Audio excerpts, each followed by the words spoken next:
la conversation.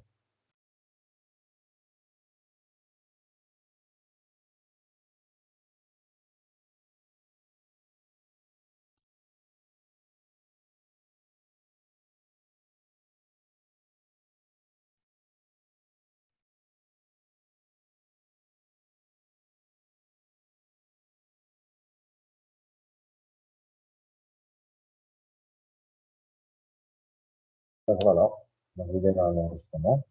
On va voir, donc, l'entreprise pharmaceutique.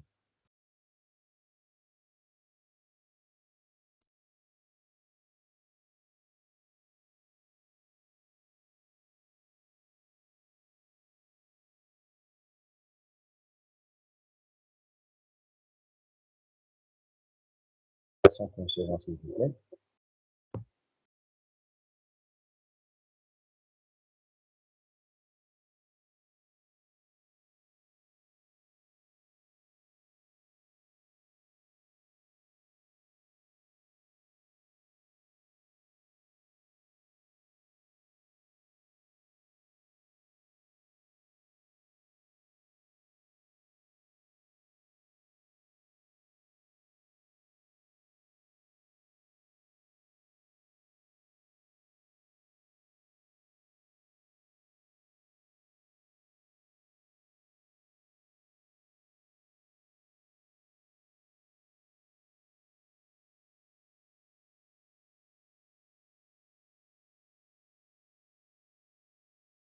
Donc, voilà, donc l'entreprise pharmaceutique. Donc, c'est quoi une entreprise? Selon Drécy, Georges Drécy, l'entreprise est une unité économique autonome disposant de moyens humains et matériels qu'elle combine en vue de produire des biens et services destinés à l'autre.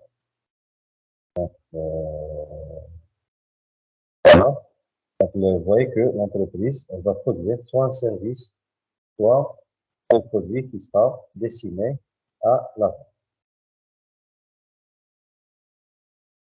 Ça, c'est la définition de George Brace.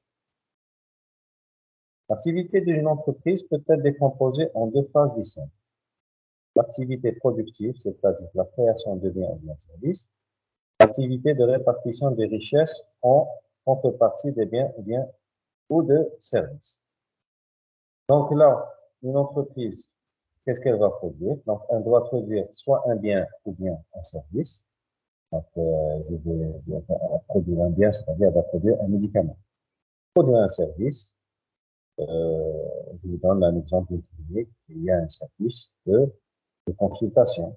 On va voir une société téléphonique, un opérateur téléphonique, un service, et un service téléphonique. Donc là, elle produit un service. On va voir un avocat, un bureau d'avocat. Donc le service, c'est le fait de défendre son client. Donc ça, c'est un service qui n'est pas palpable, c'est pas un produit. Donc, soit on a un service, soit on va produire un bien qui peut être commercialisé. En contrepartie, ce service ou bien ce bien, il va être commercialisé. En contrepartie, il va y avoir une récompense. Donc ça, c'est les honoraires de ce service ou bien il va y avoir le paiement du produit. Donc, ce paiement ou bien ces honoraires, ils vont vous créer des richesses. Donc, il va y avoir une marge bénéficiaire. Donc, cette marge bénéficiaire, elle va être une richesse supplémentaire pour la société. Donc, pour la richesse, donc vous avez une double richesse, une richesse au niveau de la société qui est le produit qui a été fabriqué, ou bien le service qui a été réalisé, et en contrepartie, il y a une richesse économique, il y a eu un bénéfice qui a été dégagé au profit de la société.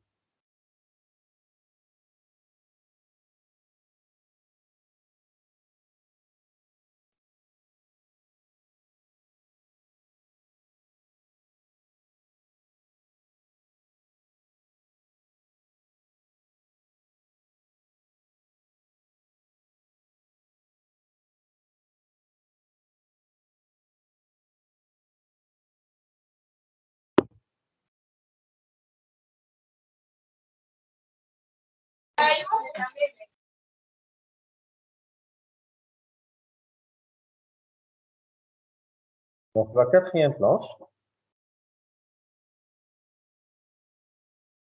Les caractéristiques de l'entreprise. En petit a, les caractéristiques de l'entreprise. L'entreprise est un système qui est complexe et aussi c'est une organisation. Il faut bien retenir que l'entreprise est un système et est une organisation. Donc cette organisation, elle peut être technique.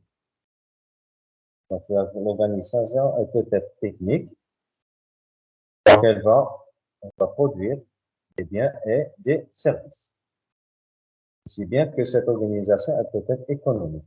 Donc elle va nous permettre de créer des richesses, ces richesses qui vont être réparties sous forme de valeur à tout.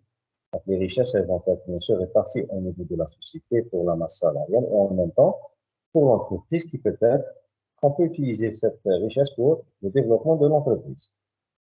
Là aussi, l'organisation, elle peut être aussi sociale.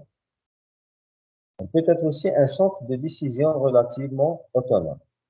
Calcul économique, gestion et décision. C'est-à-dire que cette organisation, c'est un centre qui est autonome. Bien, cette entreprise est un centre qui est autonome, qui va nous permettre d'étudier et de faire des calculs économiques pour le bon fonctionnement de l'entreprise. Il va y avoir aussi une intervention gestionnaire. Donc, il va y avoir une gestion de la société afin d'avoir un maximum de bénéfices. Et en contrepartie, il y a des décisions qui vont être prises. Donc, à chaque fois, on va faire des bilans de la société. On va analyser notre société, comment il est son fonctionnement, le producteur, est-ce qu'il est de bonne qualité ou pas, est-ce qu'il y a un bon bénéfice ou pas. Et à travers ces analyses, on va prendre des décisions afin d'améliorer ou bien d'optimiser le fonctionnement de la société. Donc, elle est composée, l'entreprise, elle est composée d'apporteurs de capitaux. Apporteurs de capitaux, c'est-à-dire les personnes qui vont ramener de l'argent pour les investir au sein de cette société. Elle est aussi composée de dirigeants. Donc, les dirigeants, c'est tout ce qui est gérant, tout ce qui est conseil d'administration, toutes les personnes qui vont intervenir au niveau de la prise de décision et la gestion de l'entreprise. Et aussi de la masse salariale, c'est-à-dire la masse salariale, c'est les personnes qui vont travailler à l'intérieur de l'entreprise pour nous donner le produit ou bien le service.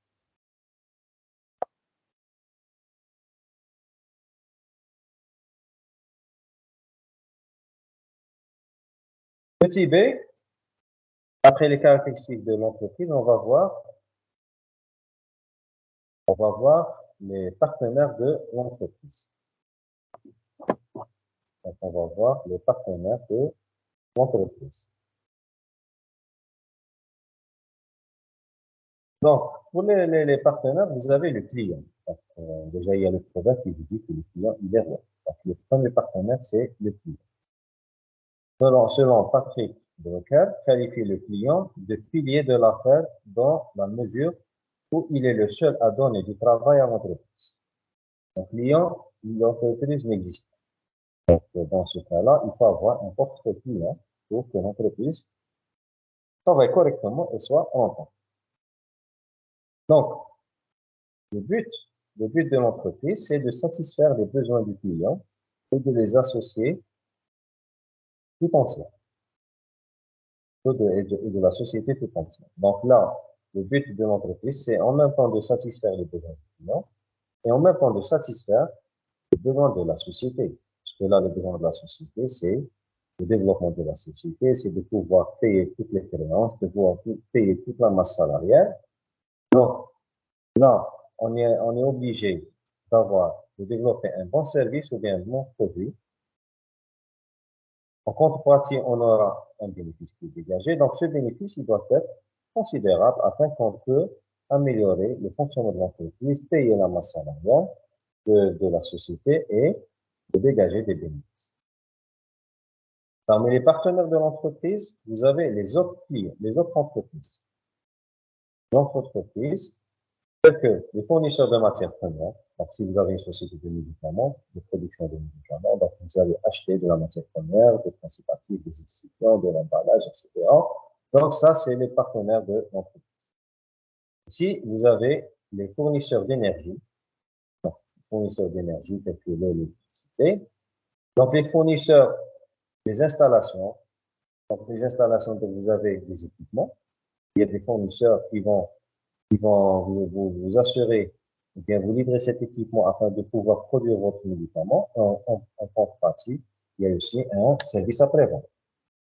Le service de conditionnement et les concurrents. Donc, les concurrents, faut pas les prendre comme des ennemis. Si vous avez un autre laboratoire ou une autre entreprise qui produit le même produit que la vôtre, donc faut pas prendre du mauvais côté cette société. Faut pas la prendre comme c'est une concurrente, elle va me, elle va être concurrencée sur le marché, donc je vais perdre mes clients. Non. Au contraire, cette société, elle va être un repère pour votre entreprise. Donc, à travers cette société, vous allez vous référer et vous allez développer votre produit. Donc là, il y a l'esprit de concurrence. Donc les concurrents ne sont pas des ennemis, sont peut-être des référents.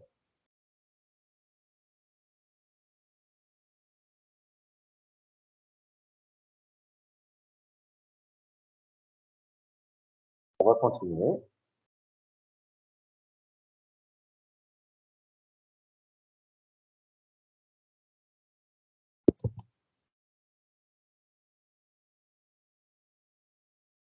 Parmi toujours les partenaires, parmi les partenaires, on a les salariés.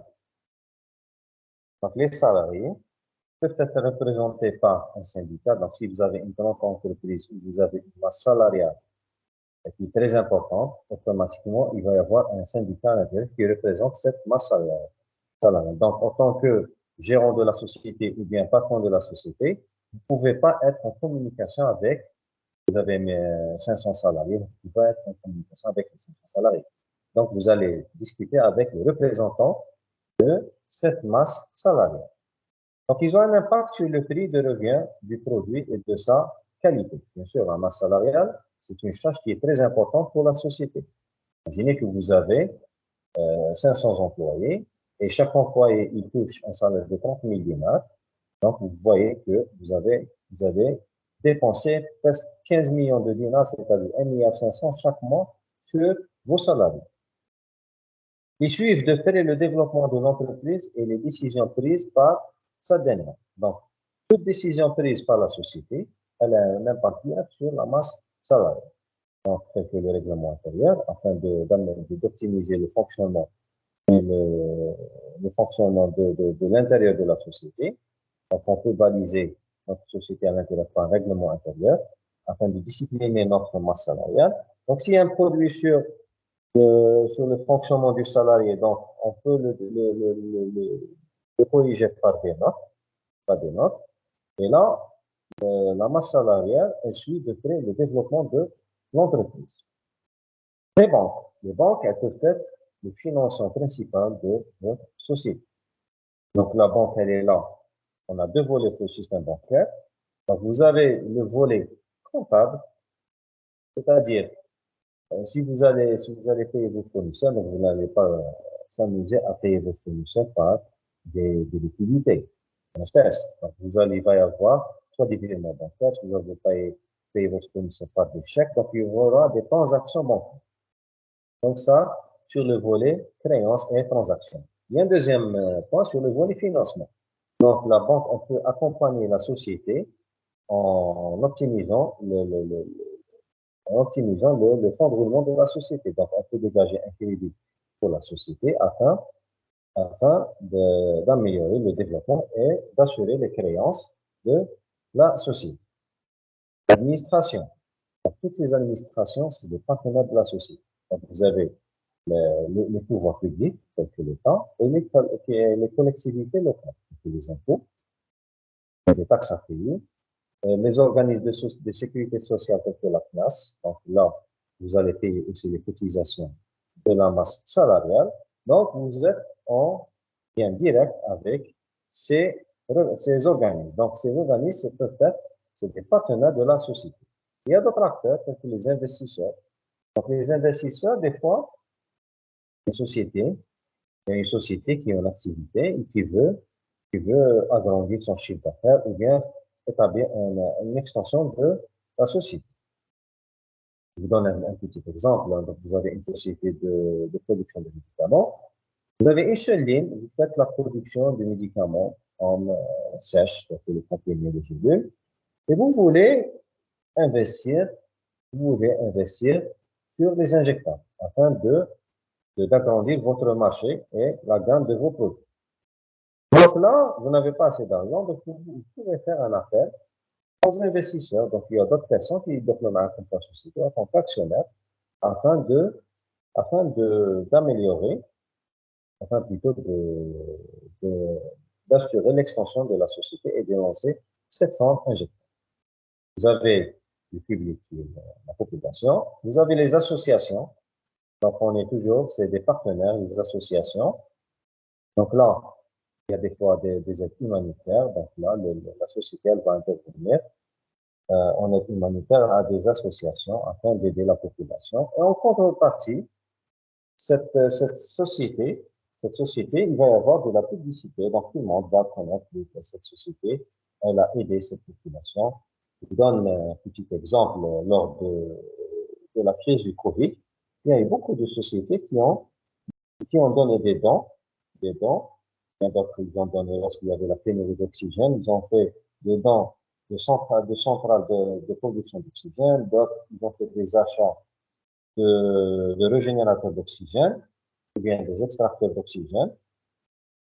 Donc, il y a eu beaucoup de sociétés qui ont fait des dons dans ce secteur. Donc là, la société, elle est gagnante. Elle est gagnante parce qu'elle a eu le produit. Donc, il y avait une tension sur l'oxygène. Donc, pas mal de patients, ils ont été sauvés par ce geste d'achat de régénérateur d'oxygène.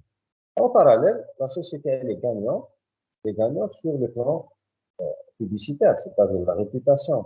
Tout le monde dit que, je vous donne un simple exemple, tout le monde a ce matin depuis la société Schumann, elle a donné beaucoup de dons pour l'achat de régénérateurs d'oxygène. Donc, tout le monde a su que Schumann a fait un geste pour le peuple algérien. Donc, automatiquement, là, l'image de Schumann, elle va changer à travers les Algériens. Les Algériens, ils vont voir de quoi c'est une marque, c'est une société privée, mais dans le cas de besoin, elle a aidé la population algérienne. Et cette transaction, elle peut être une transaction pour améliorer, pour booster la commercialisation de ce produit. Il y a toujours un impact positif. Mis à part, il y a un deuxième impact qui est bien dans ces actions, c'est ces transactions, elles vont baisser la fiscalité. Il faut savoir que toute société, elle dégage un bénéfice. Et le bénéfice, la société, elle doit payer une fiscalité, une taxe d'impôt qui peut aller jusqu'à 35% de ce bénéfice au pouvoir public. Ces actions humanitaires, elles vont être déduites directement du bénéfice qui est dégagé de la société. Donc, la société, elle va payer moins d'impôts. Vous voyez qu'il y a un gain, tout le monde est gagnant. Voilà.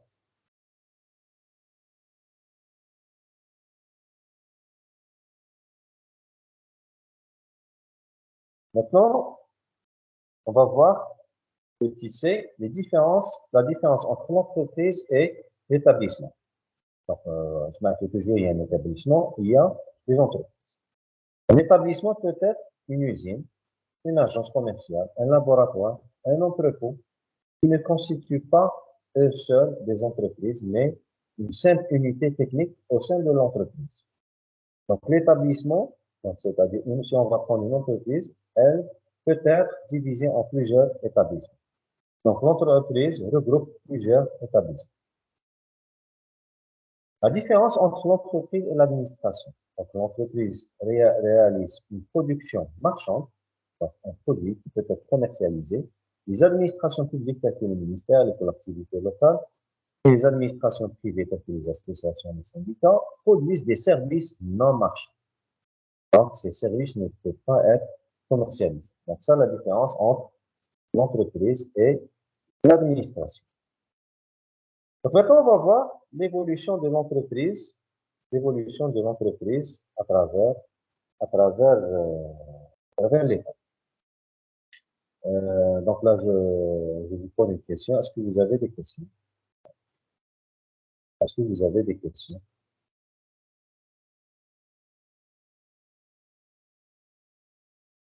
Est-ce que vous avez des questions?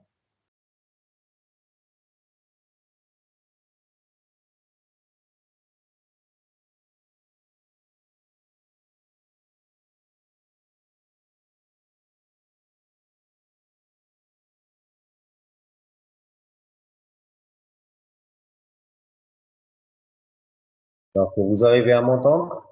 Les gars, je vois une réclamation, un étudiant qui vient de déclarer, mais il n'entend pas bien. Est-ce que vous arrivez à m'entendre clairement? Oui, oui, monsieur, on vous entend. Ok. Donc, je me rappelle du micro. Donc, maintenant, on va voir l'évolution. Si on va voir au niveau du 19e siècle, l'entreprise, elle était une boîte noire. Boîte noire, pas une boîte noire. Seul le résultat de fin de l'exercice était pris en considération. C'est-à-dire, il était pris en considération sur le plan gestionnaire de la société. L'objectif majeur des responsables de la société, c'est d'avoir un meilleur bénéfice, un maximum de bénéfices. Donc, c'est pour cette raison qu'elle a été décrite de boîte noire. Donc, le prix de revient. Donc, on calcule le prix de revient. Le responsable calculait le prix de revient unitaire. Il dégageait le prix de vente unitaire. Et la quantité, ils établissent, ils font le calcul de la quantité vendue durant toute l'année. Donc, ils vont voir leurs gains, ils sont à combien. Donc, c'était ça, l'analyse de la société au niveau, pendant le 19e siècle. Donc, ils voyaient quel est le nombre de produits, le nombre d'unités qu'ils vendent durant toute l'année. Donc, le prix de revient, il est à combien? C'est-à-dire là, on va prendre le prix de la matière première, on va inclure toutes les charges, on va dégager le prix de revient. Et on va fixer le prix de vente et on va voir combien ça va. On a pu dégager de bénéfices durant toute l'année. Donc, l'analyse de l'intérieur de l'entreprise, l'élément humain, capacité technologique n'était pas prise en considération dans l'organisation de l'entreprise qui les a guidés vers une crise. Donc, le fait que l'entreprise soit une boîte noire renfermée sur elle-même, tôt ou tard, il va y avoir une crise au niveau de cette entreprise qui va se déclencher. Voilà. Donc, au 19e siècle, l'entreprise était une boîte noire. Actuellement, l'entreprise, elle est devenue une organisation. C'est plus une boîte noire, c'est une organisation. Donc, l'organisation, elle est définie comme étant une unité sociale organisée pour atteindre certains objectifs. Elle suppose un but formel, une division de tâches et une attribution de rôles. Un système de communication, un mécanisme de prise de décision, un ensemble de règles d'évaluation de l'activité. Elle regroupe un ensemble d'individus. C'est-à-dire, donc, l'entreprise, on appelle l'entreprise l'organisation.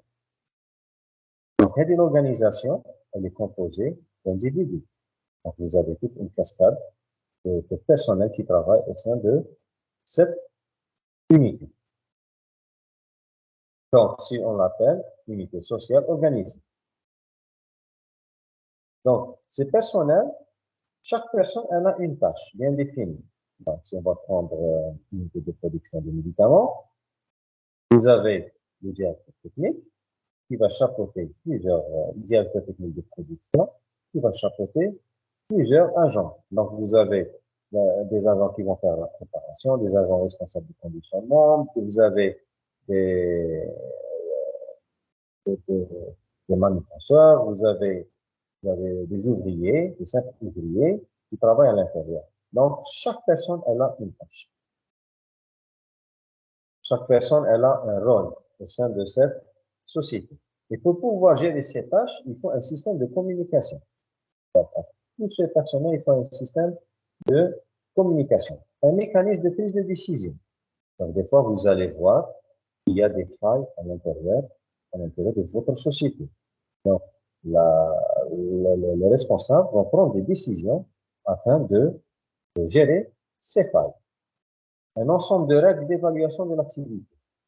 L'activité, elle doit être évaluée. Donc, à chaque fois, il faut lancer des évaluations de l'activité de chaque personne, ou bien chaque département, afin de s'assurer que tout va bien. Si rien ne va, ou bien s'il y a des problèmes, donc là, l'information, elle va remonter aux responsables, et les responsables vont prendre des décisions pour essayer de gérer cette anomalie.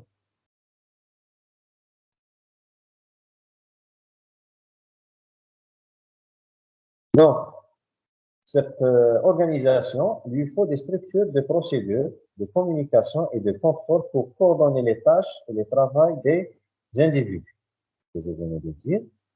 Selon c'est des procédures de communication, il faut bien communiquer avec, avec toute la masse salariale, des contrôles périodiques afin de pouvoir coordonner les tâches et le travail de chaque personne. On va voir, donc l'organisation, elle a aussi un nœud de contrat qui vise à gérer les conflits potentiels entre les acteurs et à canaliser les comportements. Le contrat, c'est quoi? Donc, d'ailleurs, si vous allez être embauché dans une entreprise, la première des choses, il faut avoir un contrat de travail.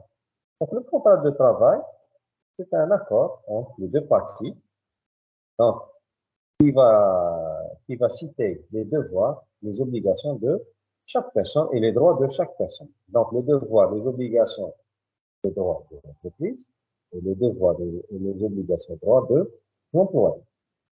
Donc, dans le contrat, on va pratiquement baliser sur, on va cibler tout ce qu'on veut, c'est-à-dire du côté de la société, au profit de la société et au profit de l'employé. Donc, c'est un nœud de contrat. Donc, que ce soit un contrat par écrit ou bien des fois un contrat moral. Elle est capable de s'adapter à l'évolution de l'environnement en changeant les procédés. Donc, tous les règlements intérieurs, dans chaque société, on trouve un règlement intérieur. Donc, tous les règlements intérieurs, c'est pas figé. Il peut faire changer parce que la société change. Donc, le règlement, il peut changer. La réglementation, elle peut changer. Donc, le règlement, il peut changer. Et le fonctionnement, il peut changer. Donc, l'entreprise, elle est dynamique. Elle évolue en permanence. Elle détient un système ouvert. Donc, les deux mots-clés sur une entreprise qu'elle est dynamique et un système ouvert. Un système ouvert, il faut qu'elle soit ouverte sur la société. C'est pas du tout une boîte noire. Donc, la société est l'entreprise est une organisation qui a un système ouvert sur l'environnement. Donc, elle est en contact continu avec l'environnement afin qu'elle soit toujours rentable, bénéfique et toujours on a le meilleur produit. Toutes les entreprises sont des organisations, mais à l'inverse. Donc là, vous avez un petit organigramme structurel d'une entreprise. Cet organigramme, donc si c'est flou, donc vous pouvez le voir sur le PDF, c'est plus clair. Donc au sommet, vous avez le directeur général. Donc, le directeur général, il est à ses côtés la secrétaire générale de l'entreprise. Donc, le directeur général, on peut avoir un directeur de production.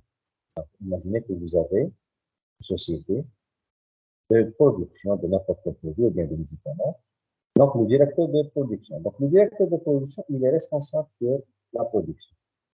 Donc, cette production, il y a un système logistique qui va gérer les usines, l'usine 1, l'usine 2, l'usine 3. Donc là, le directeur de production, imaginez que vous avez plusieurs lignes. Ligne de forme pâteuse, ligne de forme sèche, ligne d'injectable. Et vous avez un directeur de production qui va chapeauter les trois lignes. À l'intérieur de chaque ligne, il y a aussi les représentants de la direction, plus les ouvriers. On a aussi sur le volet financier, un directeur financier. Ce directeur financier est responsable des payes des salariés Il est responsable de la comptabilité de l'entreprise et le contrôle de la gestion. Donc, c'est MIS. Vous avez aussi un directeur de ressources humaines. Donc, les ressources humaines, elles sont responsables, cette direction, elle est responsable du recrutement du personnel de l'entreprise et à leur gestion. Donc, tout ce qui est contrat, tout ce qui est recrutement, tout ce qui est indemnité, tout ce qui est maladie, etc. Donc, est-ce qu'il y a un manque? S'il y a un manque de personnel, donc il faut saisir la direction des ressources humaines, il faut justifier le manque, et là, elle va lancer un recrutement. Il y a aussi un directeur commercial. Le directeur commercial, il est responsable de la commercialisation des produits qui ont été produits. Donc, il va gérer tout ce qui est produit, tout ce qui est marketing, etc. Vous avez le directeur administratif et juridique. Donc, vu qu'il y a une entreprise, il y a des conflits, soit des conflits entre le personnel, les conflits entre le personnel et la direction de l'entreprise, ou bien il peut y avoir carrément des conflits externes, c'est-à-dire des conflits avec l'administration, des conflits avec les pouvoirs publics, des conflits par exemple avec le ministère de la Santé, le ministère de l'Industrie, il peut y avoir des conflits avec le ministère du Commerce. Donc, il peut y avoir des conflits, donc il faut avoir un département qui va gérer les affaires juridiques. Donc c'est une direction administrative et juridique. Elle va gérer tout ce qui est administration, audit interne, service juridique, etc. Donc ça, c'est un petit schéma ou bien organigramme qui représente à peu près une entreprise. Donc, le fonctionnement de l'entreprise, un deuxième organigramme, qui va vous schématiser le fonctionnement de l'entreprise. Il faut savoir que ces deux organigrammes, c'est pas des références. C'est des organigrammes. Donc, l'organigramme, il est établi en fonction des besoins de la société. Donc, on peut créer un département. Dans l'exemple, le département administratif et juridique, si vous avez une petite société, on peut ne pas avoir tout un département, une personne qui va gérer les affaires réglementaires. Le fonctionnement de l'entreprise. Donc là, faites un organigramme. Donc, vous avez le fonctionnement de l'entreprise. Donc, ce fonctionnement de l'entreprise, donc, vous voyez que tout ce qui est en gras, vous avez le service d'achat. Sur votre gauche en haut, vous avez le service d'achat. Partout, le service de vente. Le service d'industrie. Vous avez le département d'administration et un réseau administratif. Donc, si on va voir le service d'achat. Le service d'achat, donc, il est responsable de la gestion des tenues, de l'énergie, des machines industrielles, de la matière première. Donc, le service d'achat, il est responsable d'achat de la matière première et du fonctionnement de l'entreprise. Tout ce qui fonctionne l'entreprise, toutes les dépenses de l'entreprise vont être achetées par ce département, les besoins, bien sûr, de l'entreprise. Pour le service de vente, il va commercialiser les produits finaux. Pour le service d'industrie, qui est géré par un chef d'équipe, des ouvriers et des maintenanciers. Donc, imaginez que vous avez une unité de production, donc vous avez le pharmacien technique qui est responsable de l'unité, vous avez des ouvriers qui travaillent à l'intérieur, vous avez un chef d'équipe qui va gérer ces ouvriers et vous avez un maintenancier par rapport à la gestion des machines. Donc, c'est important. Pour l'administration, donc l'administration, elle est là pour les ventes et les achats, tout ce qui est facturation, tout ce qui est comptabilité, tout ce qui est secrétariat, tout ce qui est aussi informatique pour la gestion de la boîte. Elle est responsable aussi de l'assurance qualité, de la qualité, et elle est en contact permanent avec la direction. Donc, la direction, elle fait partie de cette administration. Et on va prendre le réseau. Tout ce qui est réseau. Vous avez le réseau industriel, le département de réseau, il gère le réseau industriel, le réseau administratif et le réseau téléphonique. Donc là, c'est un schéma qui résume les différents départements d'une entreprise. Donc, ce schéma n'est pas figé. C'est pas, donc là, c'est en fonction de l'ampleur des tâches, bien de l'ampleur de l'entreprise, à chaque fois, on essaie de développer des départements.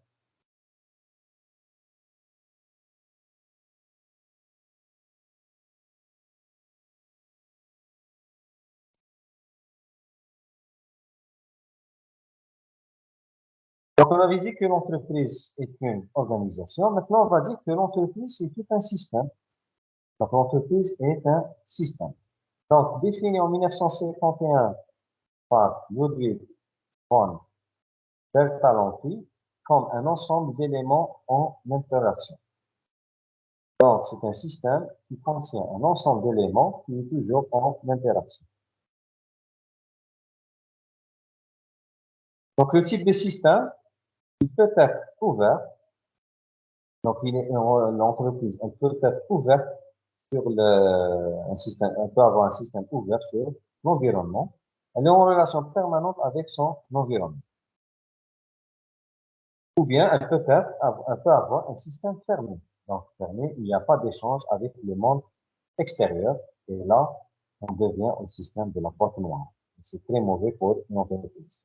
Il vit sur ses réserves et accumule de l'entropie jusqu'à ce qu'elle-ci soit maximale et qu'elle ne puisse plus fournir aucun travail. Donc, le système fermé, il est très mauvais pour la société. Il faut à chaque fois avoir un système ouvert en relation avec l'environnement pour pouvoir agrandir, améliorer toujours à chaque fois votre entreprise. Donc, c'est un système, selon le degré de prévisibilité des résultats, on peut avoir un système déterministe et un système probabiliste. C'est-à-dire, on peut avoir un système déterministe. C'est-à-dire là, déterministe, je vais déterminer un chiffre d'affaires. Donc, un chiffre d'affaires, il a été atteint, donc je vais le maintenir. Donc là, on va déterminer le chiffre d'affaires. Ou bien un système probabiliste. Donc là, on va faire des prévisions. Pour le système probabiliste, la majorité des entreprises travaillent avec des systèmes de probabilistes prévisionnels. Donc là, on va lancer des prévisions pour booster le chiffre d'affaires par an. Donc le chiffre d'affaires qui était maintenant à 10 millions de dollars. Cette année, on va le prévoir, il va augmenter, on va prévoir une croissance de 20%. Donc, on doit le développer vers 12 millions de dollars. Donc là, c'est des prévisions, c'est des probabilités pour améliorer le chiffre d'affaires. Et à travers ça, on va lancer toutes les procédures pour pouvoir atteindre ce chiffre. Selon, donc on avait dit toujours c'est un système, selon sa nature, on distingue un système naturel ou bien un système artificiel. Selon le degré d'intervention de l'être humain, on distingue un système manuel ou bien un système automatique. D'ailleurs, là, manuel ou bien automatique, je vous donne un simple exemple. Donc, vous avez un produit liquide. Un produit liquide. Donc, vous allez le remplir dans des plats. Donc, est-ce que vous allez opter pour un remplissage manuel, main d'œuvre, vous avez des types qui vont remplir les flacons, qui vont fermer les flacons, et ou bien vous allez vers un système automatique. Donc, si vous êtes vers le système, donc là, c'est qu'est-ce qu'on va calculer, on va voir les avantages et les inconvénients de chaque technique, de chaque système. Et là, on va essayer de dégager les dépenses pour chaque système et on va voir quel est le système qui est le plus utile pour notre société. Un système est rarement simple. Il est souvent constitué par une grande variété d'éléments organisés hiérarchiquement et ayant des fonctions spécialisées. Le niveau hiérarchique et les éléments sont reliés entre eux par une grande diversité de liaisons. Les interactions sont non linéaires. L'entreprise est une entité très complexe qui doit être retenue tout à la fois comme une réalité économique, une réalité humaine et une réalité sociale. Donc, vous voyez que l'entreprise, elle est vraiment complexe. Et les caractéristiques du système, on peut avoir un système structuré. Donc, le système d'une société, il doit être bien structuré. Finalisé. Les éléments du système sont en interaction dynamique vers un but bien déterminé. Pour les frontières du système, tout système est séparé de son environnement par une frontière qui le délimite. C'est tout à fait normal. On est en contact toujours permanent avec l'environnement, mais à chaque fois, il y a une barrière. Les éléments, plus il y a d'éléments, plus le système est complexe. Plus ils sont variés, plus le système est complexe. Plus il y a des interactions entre les éléments, plus le système est complexe. Chacun des éléments va donner un état au système. Ils peuvent être dans des états différents dans le temps. Il en va de même pour le système dans son ensemble. Ils peuvent être placés en catégories. Donc, le système il peut être variable d'entrée. Les éléments qui viennent de l'environnement et qui vont agir sur le système. Donc, il peut être variable de sortie. Donc là, c'est les éléments qui viennent du système et vont agir sur l'environnement. Donc, le système peut être variable d'état. Information sur le fonctionnement du système. Donc, il peut être variable de commande. C'est les éléments chargés de réguler le système. Pour les liaisons, donc bien sûr, il y a des liaisons entre chaque système, il y a des liaisons. Chaque composant du système, il y a des liaisons. Entre les éléments du système peuvent s'échanger des informations, des capitaux, des flux de différentes natures qui participent à la régulation. Le fonctionnement de tout système génère des variables, des flux et va connaître des états.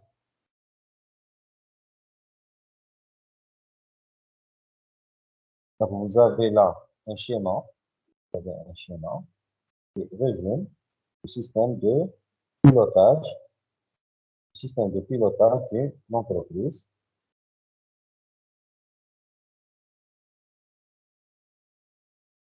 Donc, vous avez le système d'information qui est en liaison avec l'environnement extérieur et l'environnement intérieur.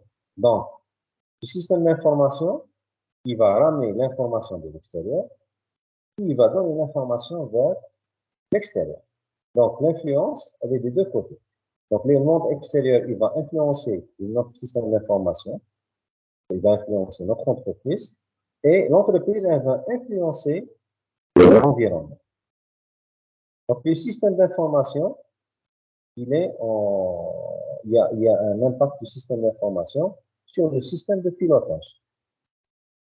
Donc, si on a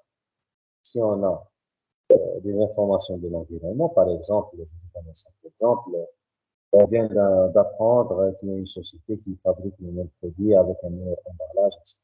Donc, ce qui fait qu'il y a une concurrence qui est apparente.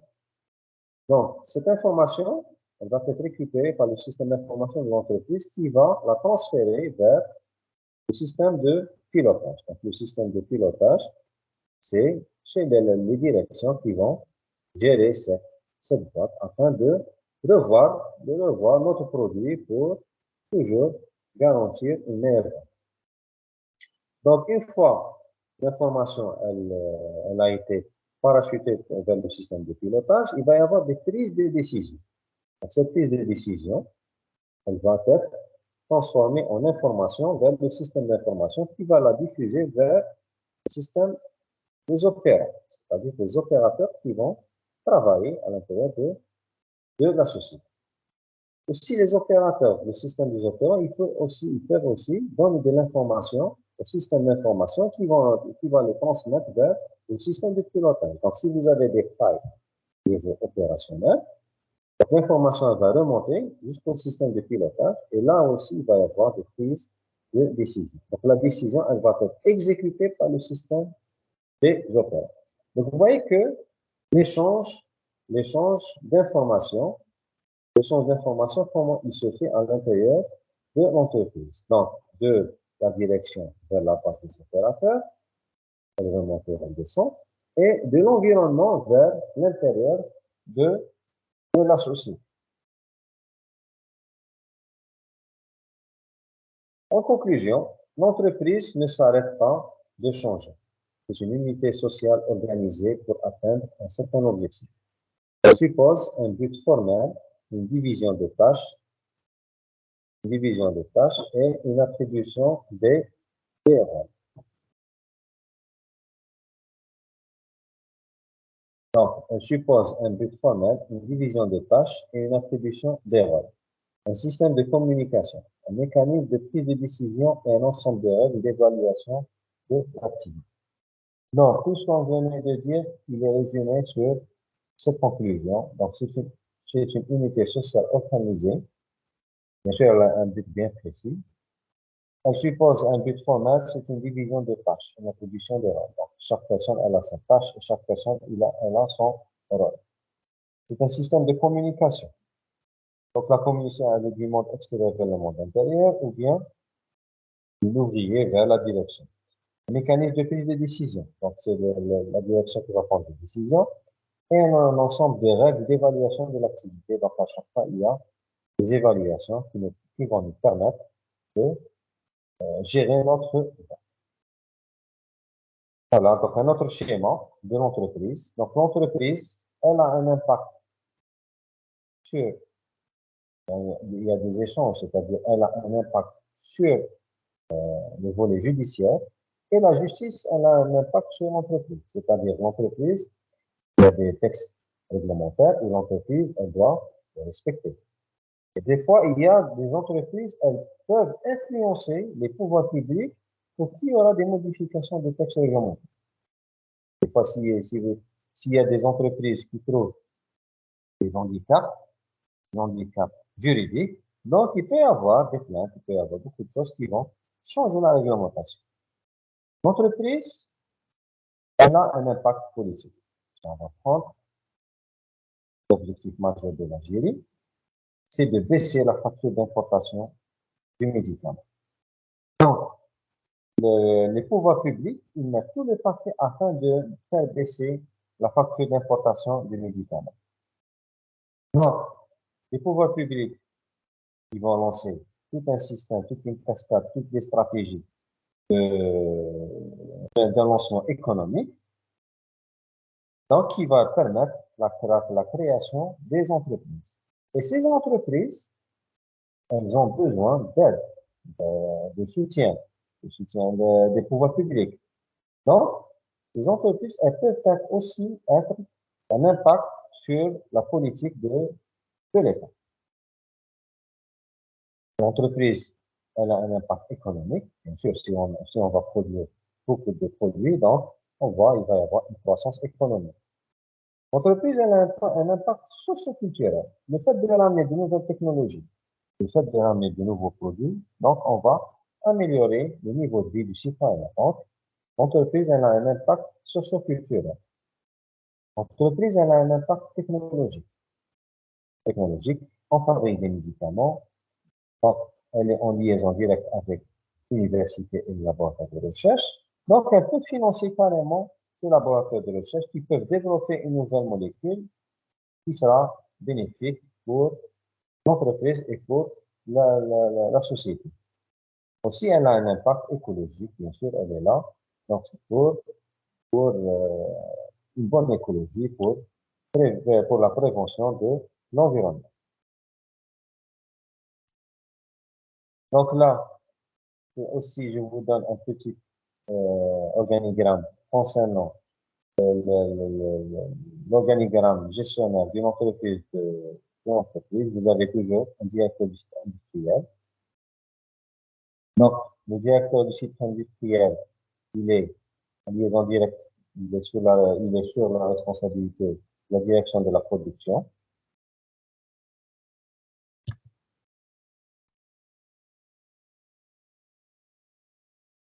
Donc, il y a aussi un département qui est responsable de la sécurité et de l'environnement.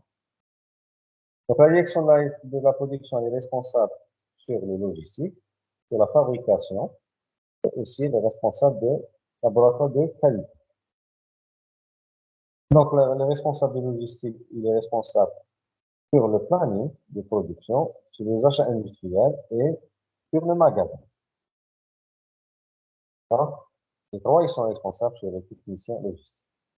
Le responsable de fabrication, conditionnement, il a un impact direct sur les responsables d'un secteur de production, qui eux-mêmes ont un impact sur les animateurs de type de fabrication et de conditionnement. Ici, sur les techniciens de fabrication, sur les conditions de conditionnement. Et bien, à la fin, sur tous les opérateurs de production. Vous avez le responsable de laboratoire de contrôle de qualité. Donc, il y a aussi qui est un département d'audit de qualité et des techniciens de laboratoire de contrôle.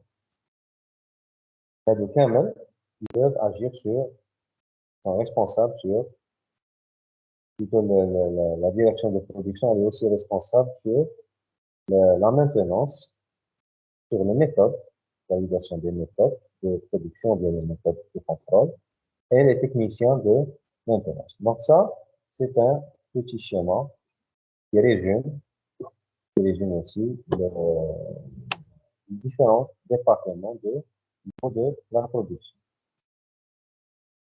Si vous avez une société de distribution, donc si vous avez une société de distribution, on peut avoir, elle peut être composée bien sûr toujours de la direction générale, le contrôle de la direction générale. Donc cette direction générale elle gère le service commercial, le service de sécurité, le service de livraison, le service de gestion des stocks, le service de comptabilité et le PAC, c'est le PAC autonome.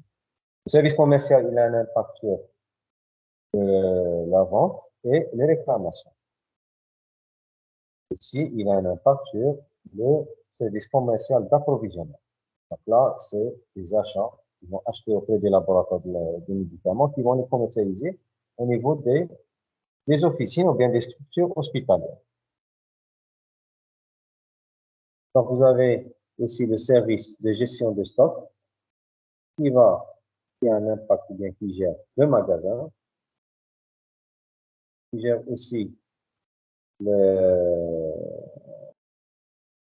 donc le magasin, il peut être réparti en plusieurs secteurs, pommes sèches, liquides, etc.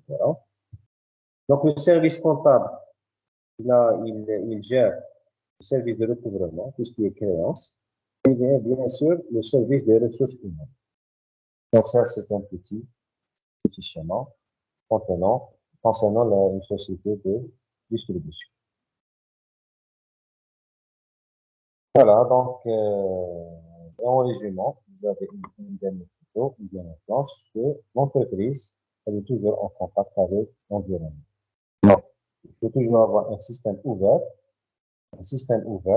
qui est à l'écoute de l'environnement et qui a un impact toujours positif sur l'environnement. Donc, l'environnement, tout ce qui est public, il a un impact, doit avoir un impact avec notre société. Donc, il y a toujours l'échange d'informations. Et notre société, elle a toujours un impact sur l'environnement. Voilà, donc, on a terminé cette première partie. Donc, la prochaine séance, donc le jeudi, Inch'Allah, on va voir les différentes formes juridiques de l'entreprise. Voilà. Donc, si vous avez des questions, vous pouvez les préparer et les envoyer, ou bien la prochaine séance, vous pouvez poser des questions si vous avez maintenant des questions. Sinon, si dans le cas contraire, vous pouvez revoir le fichier PDF. Et si vous avez des questions, vous pouvez les poser dès la séance prochaine. Est-ce que vous avez des questions maintenant? Est-ce que vous avez des questions?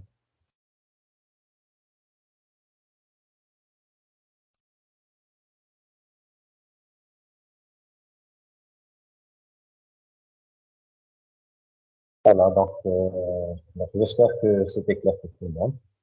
Voilà, je vous souhaite une excellente journée. À jeudi prochain. Au revoir.